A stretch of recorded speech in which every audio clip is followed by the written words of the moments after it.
স্বরাষ্ট্রমন্ত্রী সালাউদ্দিন সাহেব বলেছেন দিল্লিতে নাকি শেখ হাসিনা সহ আওয়ামী লীগের দাফন হয়ে গেছে।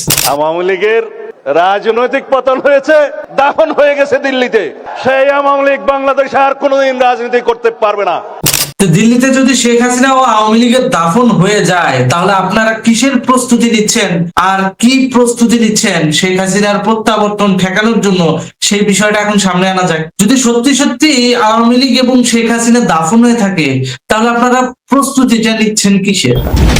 প্রত্যাবর্তন ঠেকানোর জন্য আপনাদের এত আয়োজন কিসের? সাম্প্রতিক সময়ে খেয়াল করে দেখবেন বর্তমান সরকারের স্বরাষ্ট্রমন্ত্রী সহ পুরো সরকারের রাষ্ট্রীয় কাঠামো ব্যস্ত হয়ে পড়েছে শেখ হাসিনার প্রত্যাবর্তন ঠেকানোর জন্য। ব্যারিস্টার আরমান বিরোধী দলীয় নেতা এবং স্বরাষ্ট্রমন্ত্রী সালাউদ্দিন সরকার দলীয় নেতা।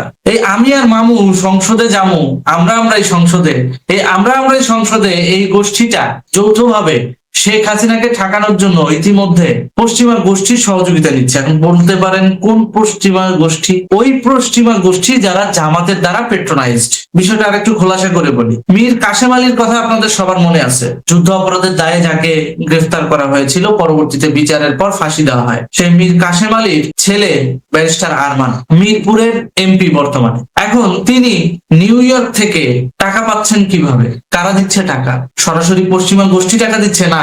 ট্রাম্পের সরকার এখন আর একটা পয়সাও ছাড়তেছে না এই গোষ্ঠীটার পিছনে। তাহলে এই যে ব্যারিস্টার আরমান, সে তো দীর্ঘদিন আত্মগোপনে ছিল।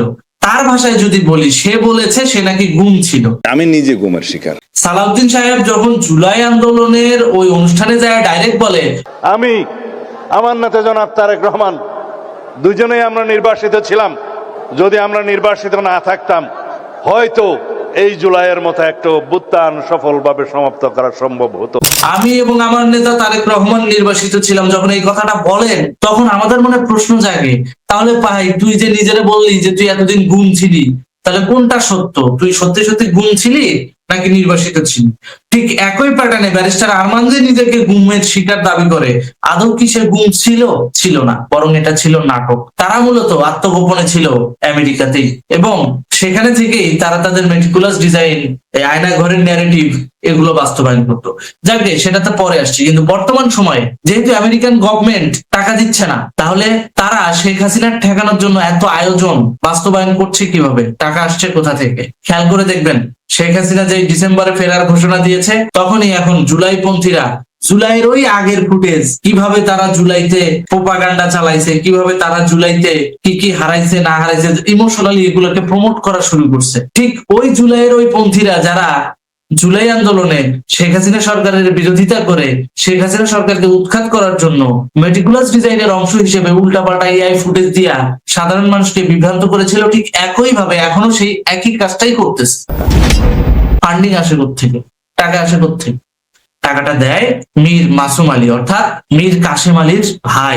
মীর কাসেম আলীর ভাই মীর মাসুম আলী, তার ওয়াইফ শাহানা মাসুম সরাসরি মুসলিম ব্রাদারহুডের ফান্ড বাংলাদেশে ঢুকাচ্ছে জামাতের মাধ্যমে। এখন আমেরিকা তো রাষ্ট্রীয়ভাবে টাকা দিচ্ছে না, কারণ আমেরিকায় মুসলিম ব্রাদারহুড নিষিদ্ধ, টেরোরিজম অর্গানাইজেশন বলে এটাকে নিষিদ্ধ করা হয়েছে, এবং পশ্চিমা গোষ্ঠীর কেউই মুসলিম ব্রাদারহুডকে সমর্থন করে না। এবং ধীরে ধীরে এই মুসলিম ব্রাদারহুড এখন ভেঙে কয়েকটা শাখায় বিভক্ত, এবং সাউথ এশিয়ায় এই মুসলিম ব্রাদারহুডের একটা শাখা পরিচালনা করে জামাত খোদ নিজে। অর্থাৎ আপনি রাষ্ট্রীয় ফান্ড দিবেন না, ভালো কথা, মধ্যপ্রাচ্য সহ মুসলিম ব্রাদারহুডের এই টেরোরিজম ফান্ড, এই টেরোরিজম ফান্ড গুলো জামাতের মাধ্যমে বাংলাদেশে আসছে, এবং সেই টাকাগুলো স্প্রেড করা হচ্ছে আবারও মেটিকুলাসলি আরেকটা ডিজাইন বাস্তবায়ন করার জন্য। এতে করে দুইটা কাজ হবে।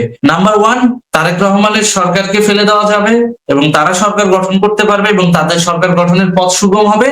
দ্বিতীয়ত, আওয়ামী লীগকে প্রত্যাবর্তন ঠেকানোর জন্য, অর্থাৎ শেখ হাসিনার প্রত্যাবর্তন ঠেকানোর জন্য সরাসরি তারা অবদান রাখতে পারবে ফাইন্যান্সিয়াল। এখন দেখেন বাংলাদেশের মার্কেটে টাকা হলে কি না হয়, সব হয়। আপনি দেখেন ওই আলগা সিদ্দিক, মেটিকুলাস ডিজাইনের অংশ যারা বাস্তবায়ন করেছিল, দীপ্তি চৌধুরী মৌধুরী যারা আছে, সবাই কিন্তু এখন আবার ওই জুলাই চেতনা নিয়ে কথা বলছে। তারা কিন্তু চেষ্টা করছে আওয়ামী লীগের লোকজনকে বিভক্ত করার জন্য। এই যে আওয়ামী লীগের লোকজনকে বিভক্ত করার জন্য তাদের এই ইফোর্ট, এইটার পেছনে ফাইন্যান্সিয়াল সাপোর্টটা কোথা থেকে আসছে?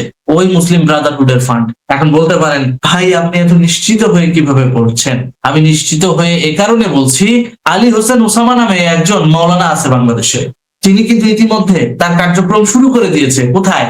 বগুড়া, রাজশাহী, নওগাঁ, রংপুর বেস করে। কেন? কারণ সাম্প্রতিক সময়ে অজিত ডোভাল বাংলাদেশের বর্ডার ঘেঁষা কিছু অঞ্চল ভিজিট করেছে। এই তো গেল পরশুদিন ভিজিট করেছে।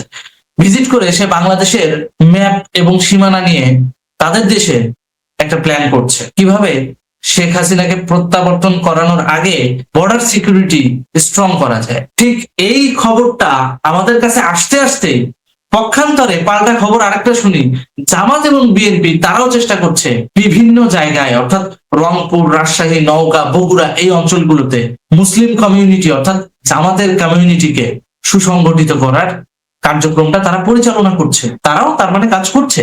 এখন কথা হচ্ছে এই যে আলী হোসেন ওসামা এই ব্যক্তিটা এবং জামাতের এই গ্রুপ কেন একত্রিত হচ্ছে? কারণ আলী হোসেন ওসামা সরাসরি জামাতের ক্যান্ডিডেট নয়। সে কেন জামাতকে নিয়ে এত উচ্ছ্বাসিত, সে কেন জামাতকে নিয়ে এতটা প্রত্যাশিত মনোভাব নিয়ে কাজ করছেন? কারণ ফান্ডের একটা অংশ তার কাছেও গিয়েছে। আব্দুর রাজ্জাক বিন ইউসুফ তার যে অর্গানাইজেশন, তার যে ইসলামী সংগঠন, সেটাকে নিয়ে কাজ করছে জামাতের পক্ষে। কারণ টাকাগুলা এদের কাছে আসে, সরাসরি জামাতের কাছে আসে না। কারণ এদের অনেক মানবিক অর্গানাইজেশন আছে যারা মানবিক কাজগুলো করে থাকে। যেমন আহমদুল্লাহর একটা মানবিক অর্গানাইজেশন আছে যেটার মাধ্যমে যিনি গরিবদের সহযোগিতা করেন। ঠিক তেমনি আব্দুর রাজ্জাক বিন ইউসুফেরও একটা কমিউনিটি আছে, তিনিও কিন্তু টাকা এনে সামাজিক অনেক ভালো কাজের জন্য ব্যয় করেন ইসলামের মোড়কে। এই ব্যানারগুলোর মাধ্যমে এখন তুরস্কের টাকা এবং মুসলিম ব্রাদারহুডের টাকা ঢুকছে। এখন তুরস্ককে শিক্ষা দেওয়ার জন্য আবার ইন্ডিয়া কি করতেছে খেয়াল করে দেখেন। ইন্ডিয়া এবং ইসরায়েল তারা কিন্তু তুরস্ককে চতুর্দিক থেকে ঘিরে ফেলেছে। স্ক্রিনে আমি আপনাদের একটা ছবি দেখাচ্ছি, এই যে দেখেন তুরস্কের ম্যাপ। চতুর্দিক থেকে কিন্তু ইন্ডিয়ান এবং মোসাদের অর্থাৎ ইসরায়েলের ঘাঁটি তুরস্ককে ঘিরে রেখেছে। তুরস্ক এখন ডাইনে বামে যতই ঘোরার চেষ্টা করুক লাভ নাই। যদি বাংলাদেশ নিয়ে তুরস্ক কোনো ঝামেলা করে, ইন্ডিয়া এবং ইসরায়েল তুরস্ককে আক্রমণ করে বসবে।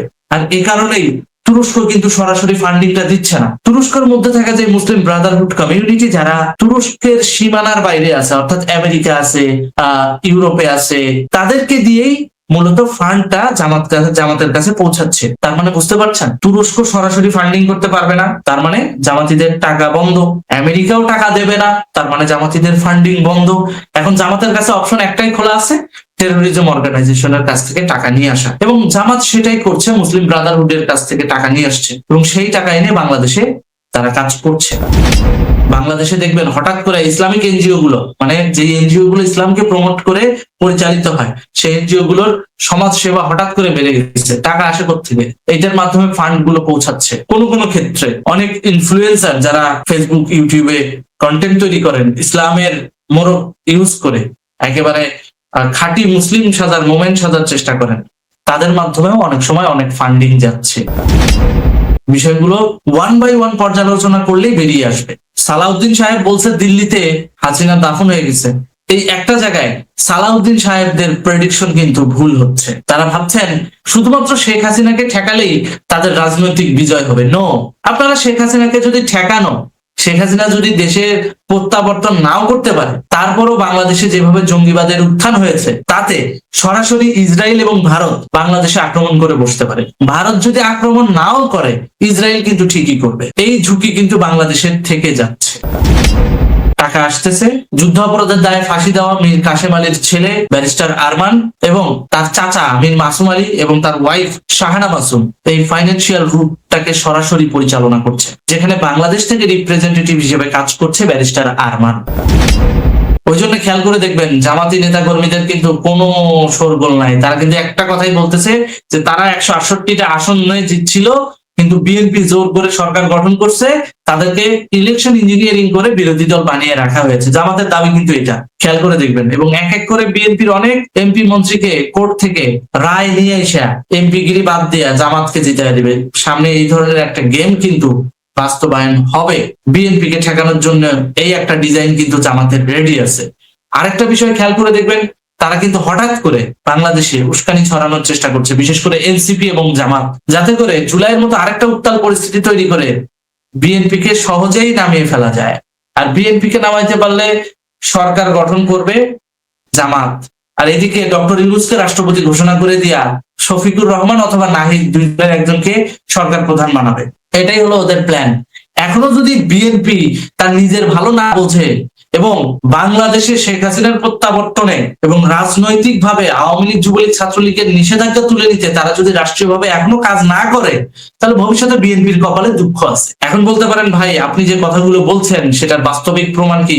যান বগুড়ায়, প্রত্যেকটা মসজিদে যায় দেখেন আলী হোসেন ওসামা সরাসরি মুসলিম কমিউনিটিকে জামাতের পক্ষে থাকার জন্য এবং জামাতি গোষ্ঠীকে সুসংগঠিত করার জন্য তারা কিন্তু মিলিশিয়া বাহিনীর মতো সবাইকে সুসংগঠিত করছে।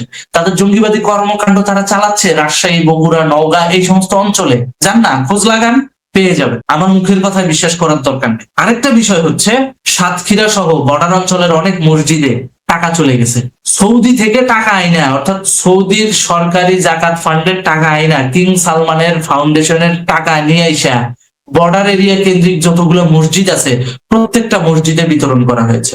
ইতিমধ্যে সাতক্ষীরা থেকে শুরু করে অন্যান্য অঞ্চলে, বিশেষ করে যেগুলো বর্ডার ঘেঁষা অঞ্চল, সাতক্ষীরা, খুলনা, যশোর, এদিকে আবার জয়পুরহাট, হিলি, হ্যাঁ, এই অঞ্চলগুলোতে সরাসরি মসজিদের ইমাম মুহাদ্দিসকে ফান্ডিং করা হচ্ছে, টাকা দেয়া হচ্ছে। কেন? এবং সেটা সৌদির টাকা, সৌদির ফান্ডিং এর টাকা, কিং সালমানের ফাউন্ডেশনের টাকা। হঠাৎ করে এই টাকাগুলো কেন দেওয়া হচ্ছে? কারণ কি এটার পেছনে?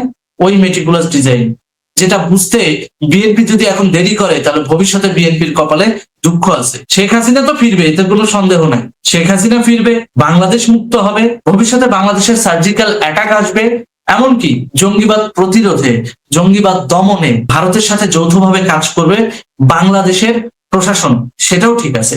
কিন্তু সমস্যা কোন জায়গায় জানেন? সমস্যা হলো এগুলোকে নিরপেক্ষ এবং ইসলামিক মোড়কে, সাধারণ নিরীহ মানুষের মোড়কে পোর্ট্রে করা হচ্ছে, উপস্থাপন করা হচ্ছে। মসজিদগুলোতে কিং সালমান ফাউন্ডেশনের টাকা যায় কি কাজের জন্য যাচ্ছে?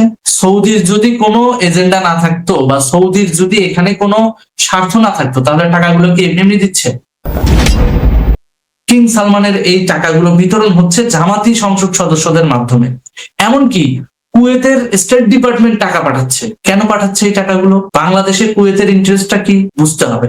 এখানে শুধু ইসলাম না, মুসলিম ব্রাদারহুডের ফান্ড গুলো বিভিন্ন এনজিও, বিভিন্ন ফাউন্ডেশন, বিভিন্ন রাষ্ট্রীয় অনুদানের মধ্য দিয়ে বাংলাদেশে ঢুকতেছে। বিশ্বাস না হলে আপনারা যাচাই বাছাই করেন, বাংলাদেশের গোয়েন্দারা কি করে যাচাই বাছাই করুক। ডিজিএফআই, এনএসআই তো আছে, যাচাই বাছাই করুক। বর্ডার এলাকায় যতগুলো মসজিদ আছে প্রত্যেকটা মসজিদে কিং সালমান ফাউন্ডেশনের টাকা চলে গেছে, অর্থাৎ সৌদি সরকারের টাকা সরাসরি চলে যাচ্ছে ভারত বাংলাদেশ বর্ডার এরিয়ার মসজিদগুলোতে। যাচাই বাছাই করে দেখার দায়িত্ব কার? অবশ্যই ডিজিএফআই, এনএসআই এর। দেখেন যাচাই বাছাই করে। ধন্যবাদ।